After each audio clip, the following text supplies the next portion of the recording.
1 अप्रैल 2026 से बदलेगा tax system, लेकिन पुरानी आय सुरक्षित पर आपकी जेब पर असर पड़ेगा। सरकार ने यह साफ किया है कि नया टैक्स ईयर सिस्टम पुराने असेसमेंट ईयर से नहीं टकराएगा। फाइनेंशियल ईयर 2025-26 की आय पर पुराने नियम लागू रहेंगे, जबकि 1 अप्रैल 2026 से कमाई गई आय नए इनकम टैक्स कानून के तहत टैक्स होगी। नमस्कार, आपके साथ मैं हूं सुरभि शर्मा और आप देख रहे हैं TV9 डिजिटल। आज हम बात करने वाले हैं एक ऐसे बदलाव की जो लाखों करोड़ों टैक्स पेयर्स की जिंदगी को सीधे प्रभावित करेगा। 1 अप्रैल 2026 भारत का पूरा इनकम टैक्स सिस्टम बदलने वाला है, लेकिन अच्छी खबर यह है कि आपकी पुरानी कमाई पूरी तरह सुरक्षित रहेगी, कोई डरने की जरूरत नहीं है। वैसे कल्पना कीजिए, दशकों पुराना इनकम टैक्स एक्ट 1961 अब इतिहास बनने वाला है। बजट 2026 में वित्त मंत्री ने ऐलान किया कि नया इनकम टैक्स एक्ट 2025 1 अप्रैल 2026 से लागू होगा। मुख्य मकसद टैक्स की भाषा को आसान बनाना, भ्रम खत्म करना, आम आदमी के लिए टैक्स सरल करना। साथ ही सवाल यह है, क्या यह बदलाव आपकी जेब पर असर डालेगा? डिटेल में समझिए। सबसे बड़ा बदलाव है टैक्स ईयर की नई अवधारणा।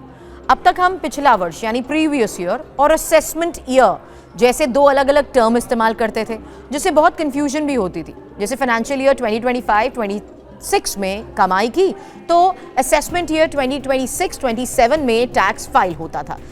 लोग सोचते थे 2 साल का खेल है।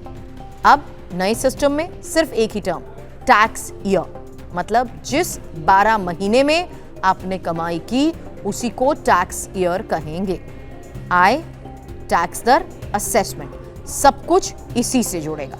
वित्त वर्ष की अवधारणा खत्म नहीं हुई है, रिटर्न फाइलिंग की डेट्स वगैरह वही रहेंगी, लेकिन भाषा बहुत सिंपल हो रही है। सबसे महत्वपूर्ण बात, ट्रांजिशन होंगे कैसे।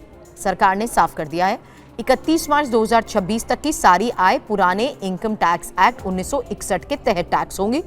1 अप्रैल 2026 से शुरू होने वाली आय यानी फाइनेंशियल ईयर 2026-27 से नए कानून के तहत टैक्स होगी। कोई ओवरलैप नहीं है, कोई डबल टैक्स नहीं है। पुरानी आय पर पुराने नियम लागू रहेंगे, नया कानून सिर्फ नई कमाई पर आएगा। अगर साल के बीच में नया बिजनेस शुरू होता है तो टैक्स ईयर छोटा भी हो सकता है, शुरू होने की तारीख से 31 मार्च तक। बदलाव टैक्स सिस्टम को ज्यादा प्रैक्टिकल और साथ ही बता दें सिटीजन सेंट्रिक बनाने के लिए है। सरकार ये कह रही है कि इसमें भ्रम कम होगा, मुकदमेबाजी घटेगी, टैक्स भरना भी आसान हो जाएगा। हालांकि अभी स्लैब, रेट्स या डिडक्शन में कोई बड़े बदलाव नहीं हुए, वो पुराने जैसे ही रहेंगे। नई रिजीम डिफॉल्ट बनी हुई है, लेकिन आने वाले समय में और सिंप्लीफिकेशंस की भी उम्मीद है। सवाल आपके लिए, क्या आपको घबराना चाहिए? इसका जवाब है बिल्कुल नहीं, क्योंकि पुरानी कमाई सुरक्षित है, नया सिस्टम सिर्फ आगे की आय के लिए है।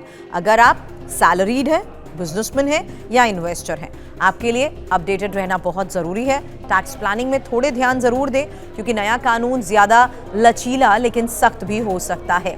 ये थी 1 अप्रैल 2026 से आने वाले टैक्स सिस्टम बदलाव की पूरी रिपोर्ट। आपको क्या लगता है, बदलाव आम आदमी के लिए क्या फायदेमंद होगा और क्या इसमें और राहत की जरूरत है? कमेंट में हमें जरूर बताएं और अपडेट्स के लिए TV9 डिजिटल को करें सब्सक्राइब और बेल आइकन दबाएं।